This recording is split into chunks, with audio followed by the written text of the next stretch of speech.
إلهي واسع الكرم ورب البيت والحرم، إليك أتيت منكسرا منيبا أغبر القدم. إلهي واسع الكرم ورب البيت والحرم ونور هداك معتصم، فعاف النفس من زلل وداوي الروح من سقم، وداوي الروح من سقم. إلهي واسع الكرم ورب البيت والحرم، إليك أتيت منكسرا منيبا أغبر القدم.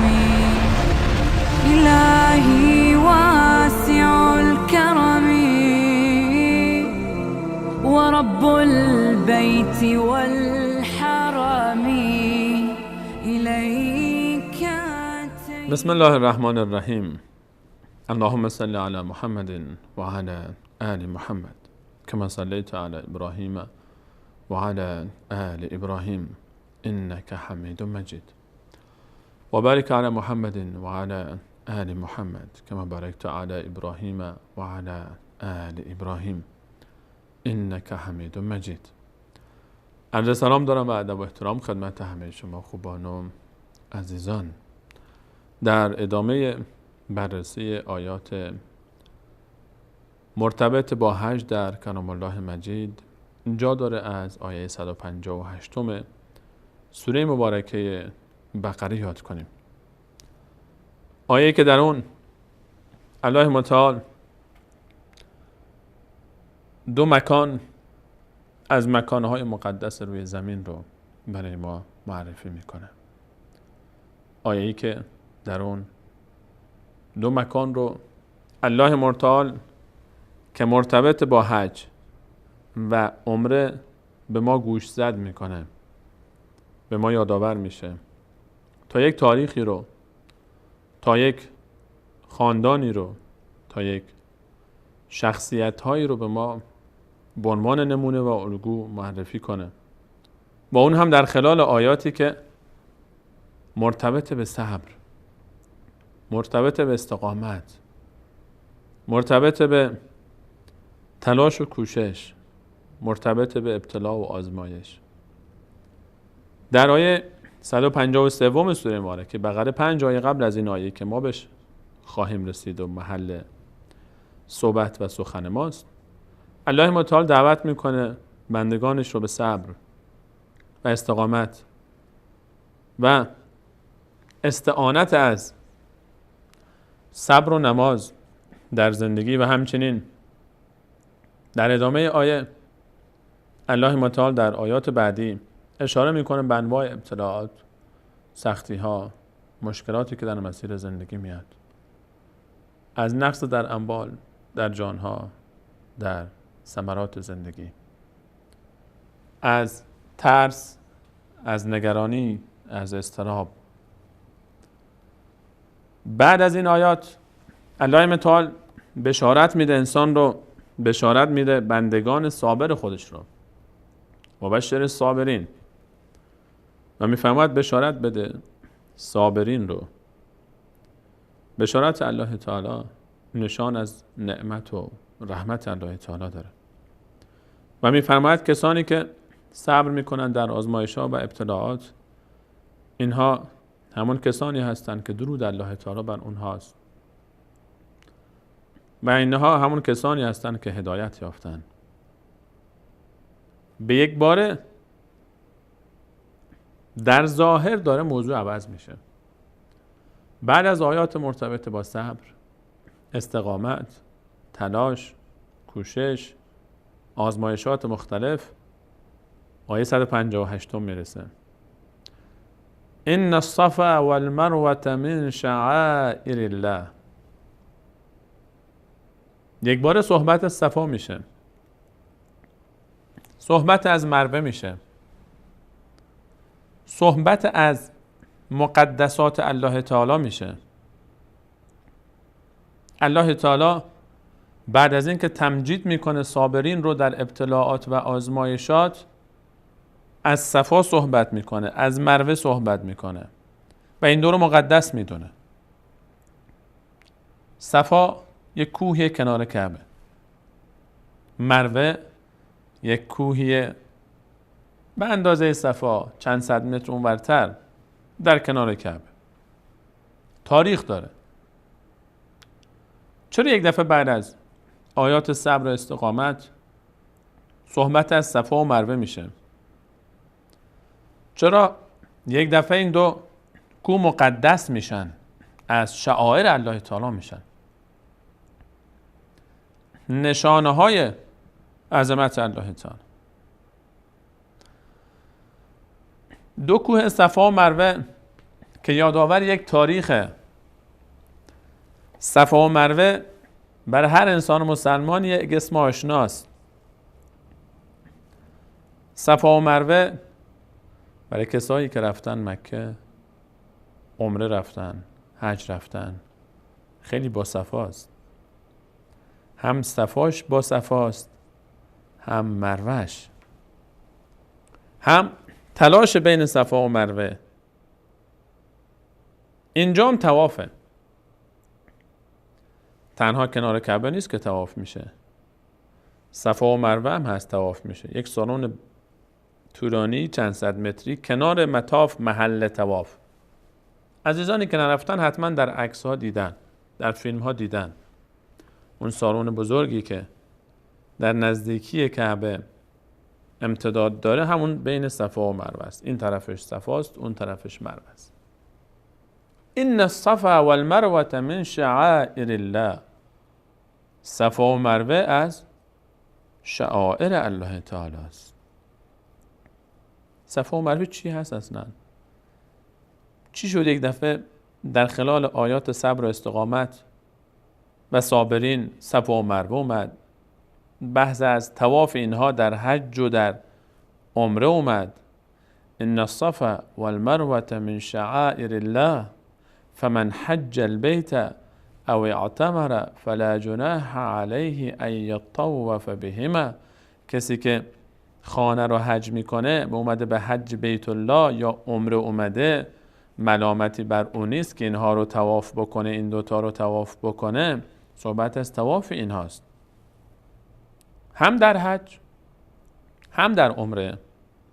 صفا و مروه از ارکانه. سعی بین صفا و مروه، طواف صفا و مروه، به تعبیر قرآنی طواف صفا و مروه، اینها از مهمترین عباداتیه که در حج و عمره انجام میشه. ورای این مکانها یک تاریخ نهفته است. تاریخی که یک حاجی، یک زائر بیت الله الحرام باید بشناسه تا بتونه که بفهمه که چه حکمتی نهفته است در این طواف بین صفا و مروه.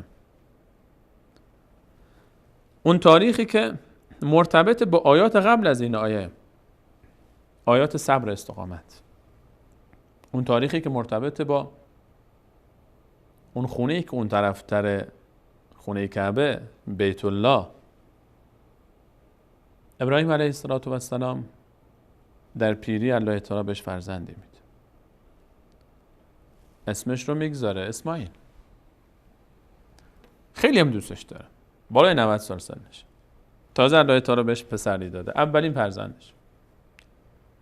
الله تعالی دستور میده که ابراهیم جان، هاجر همسرت، مادر اسماعیل و این طفل اسماعیل رو برمیداری میری به مکه.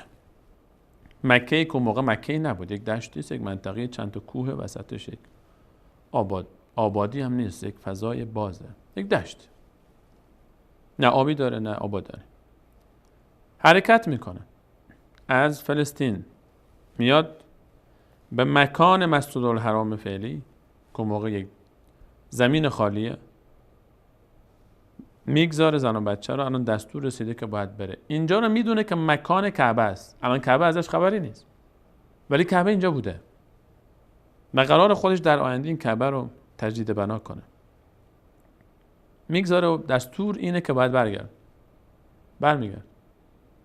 مادر بچه وقتی میبینه پدر داره میره، یک بچه شیرخوار مادر نشستن، میدونه که اینجا آبی نیست، آبادانی نیست، غذایی نیست، میمونه چیکار کنه؟ بلند میشه میره پیش ابراهیم علیه السلام، جلوی راهشو میگیره، میگه که فقط یک چیزو به من بگو، الله تعالی به تو امر کرده که بری یا نه تصمیم خودت؟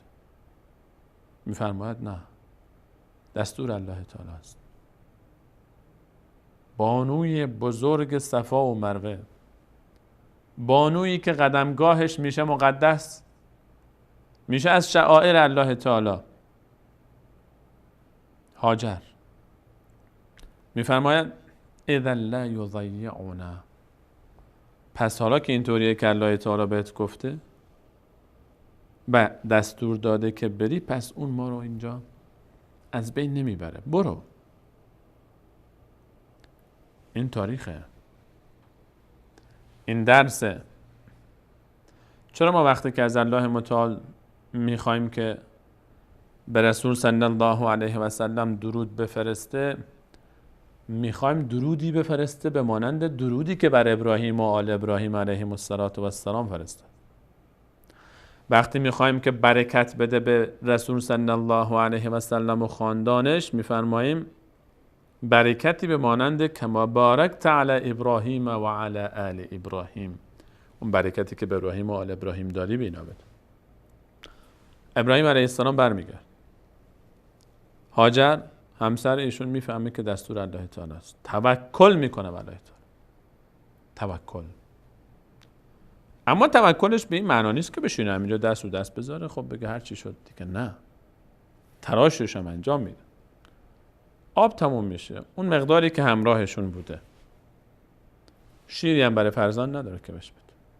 صدای گریه فرزند مادر آزار میده، نمیتونه تحمل کنه، هوای گرم، هیچ کسی هم نیست. بلند میشه میاد روی صفا. این صفا بلند میشه روش و هرگز نمیدونست اون موقع که این جای پا انقدر نزد الله تعالی ارزش داره که اینجا رو مقدس میکنه. این رو از شعائر الله تعالی قرار میده خودش. الله اینجا رو جزء ارکان حج و عمره در قرنهای پیش رو قرار میده. به این امید میره کنجا شاید کسی رو ببینه، پرنده‌ای ببینه، گروهی رو ببینه آب باشه، میبینه نیست، میاد پایین، میدوه، بدو میره جایی که زمین صافه، تا میره بالای مروه، باز میبینه که حکایتی نیست، دوباره میاد میره روی صفا، دوباره میاد میره روی مروه، دوباره میاد روی صفا، 7 بار میره و میاد.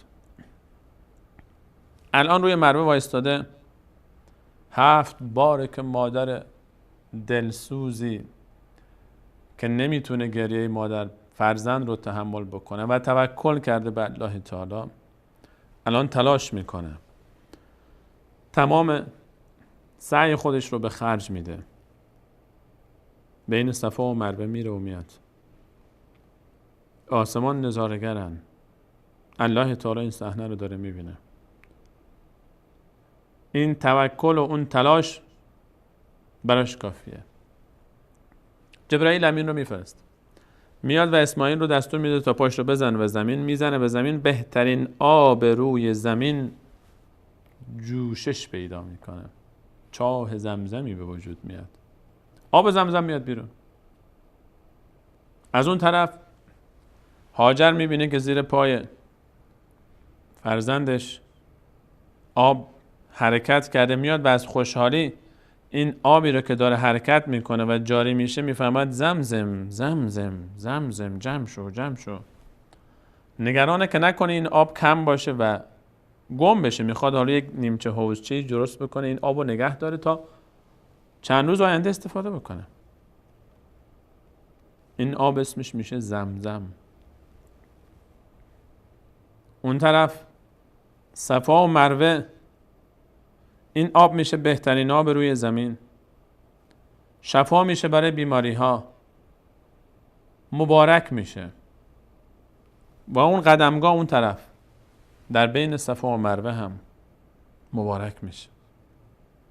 الله تعالی صفا و مروه رو جز شعائر الله تعالی قرار میده، مقدس میکنه.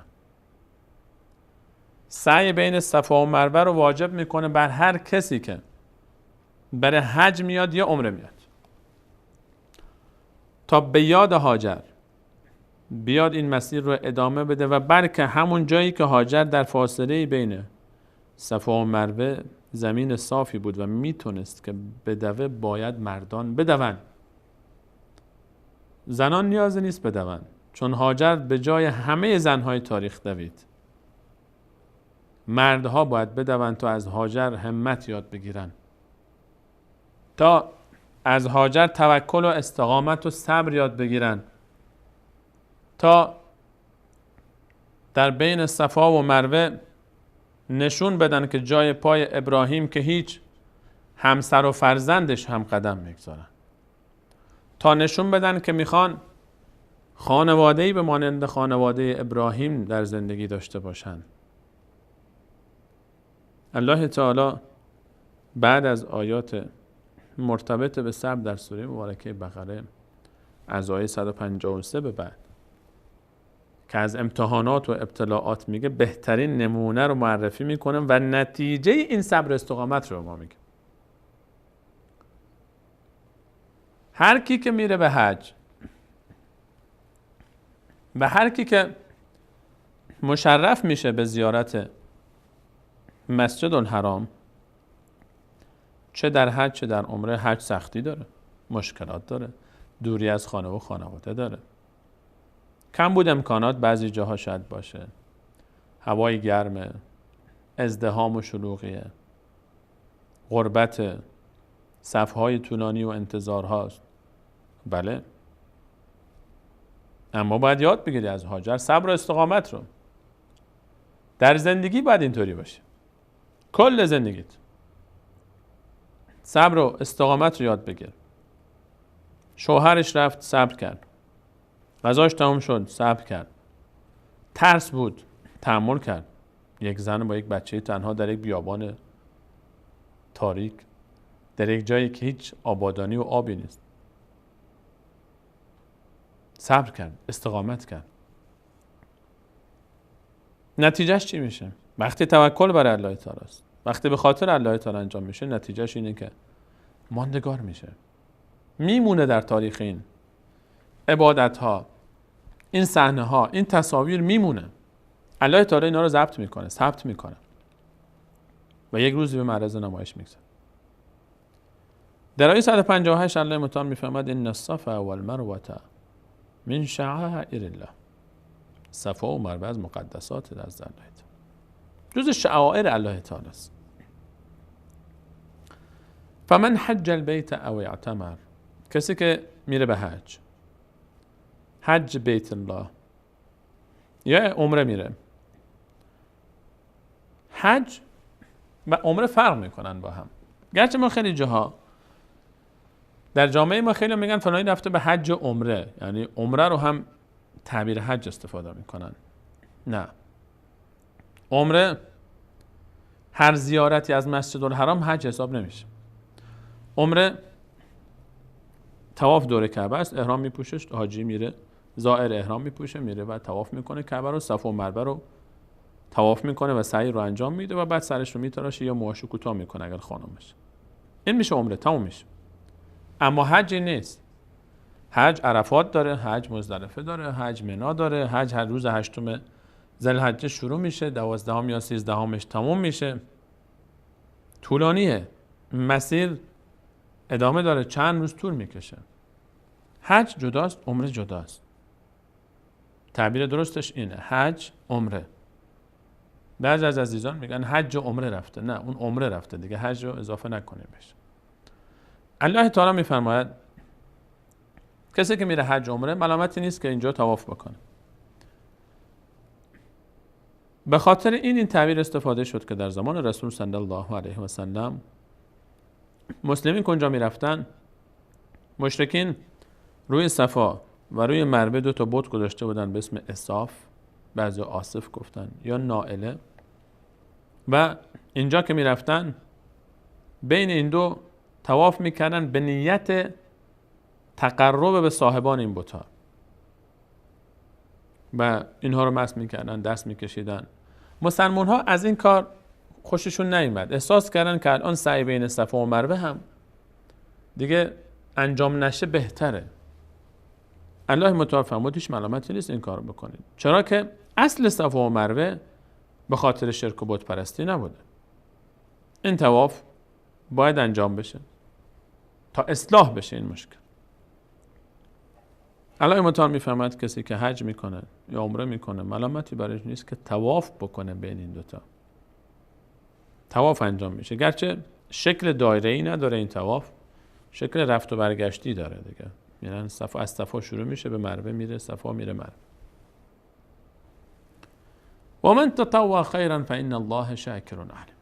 در پایان آیه الله متعال میفهمد به هر کسی که از پیش خود به دلخواه خودش خیری رو انجام بده، الله تعالی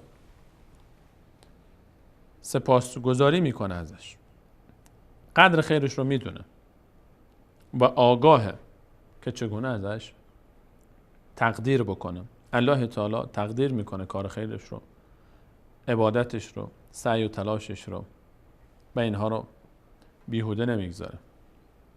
صفا و مروه از مقدسات و شعائر الله تعالی است.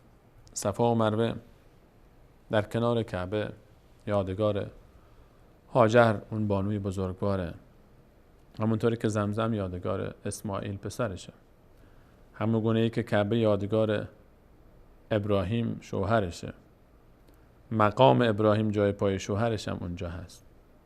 در گوشه گوشه مسجد الحرام میشه که در گوشه گوشه نه تنها مسجد الحرام بلکه تمام مشاعر مقدسه میشه که این خانواده عظیم رو، نقششون رو و تأثیرشون رو دید. این خانواده‌ای که عنوان الگو معرفی شدن، پدری به اسم ابراهیم که خودش یک امته، مادری به مانند هاجر که جای پای او میشه قدمگاه و محل عبادت، و پسری که در قربانی و فدایی نمونه نداشت و میرسیم به آیات مرتبط به بحث اون صحنه عظیم قربانی اسماعیل علیه السلام. این خانواده عظیمی است. جا داره که ما برای شناخت این خانواده بیشتر مطالعه کنیم، تفکر کنیم. ابراهیم اون مردی که هوش از سر انسان میپرونه وقتی که زندگیش رو انسان مطالعه میکنه، اون مرد عظیم. هاجر اون بانوی بزرگوار که الله تعالی بدون ذکر نامش به عنوان یک نمونه و الگو ازش یاد میکنه، در خلال آیات مرتبط به صبر با ذکر مکانی که سعی میکرد و تلاش میکرد و نتیجه اون صبر و استقامت رو هم بیان میکنه. هاجر نزد الله تعالی انقدر محبوب و عظیم بود که الله تعالی صفا و مروه رو ماندگار کرد. سعی و طواف بین صفا و مروه رو عبادت و بلکه یکی از ارکان در عمره و حج قرار داد، چون هاجر عظیم بود بر الله تعالی. و همچنین اسماعیل. این خانواده عظیم خانواده ابراهیمن که برکت الله تعالی بر اینها بود، درود الله تعالی بر اینها بود. به همین خاطر ما هم همیشه از الله تعالی میخوایم که اللهم صل علی محمد و علی آل محمد كما صليت على إبراهيم وعلى آل إبراهيم إنك حميد مجيد وبارك على محمد وعلى آل محمد كما باركت على إبراهيم وعلى آل إبراهيم إنك حميد مجيد. تشکر میکنم از اینکه تا این لحظه برنامه خودتون رو یاری کردید و در برنامه بعد با آیات دیگری در موضوع حج از کلام الله مجید خواهیم پرداخت. الله یارو نگهدار. إلهي واسع الكرم ورب البيت والحرم إليك أتيت منكسرا منيبا أنبر القدم. إلهي واسع الكرم ورب البيت والحرم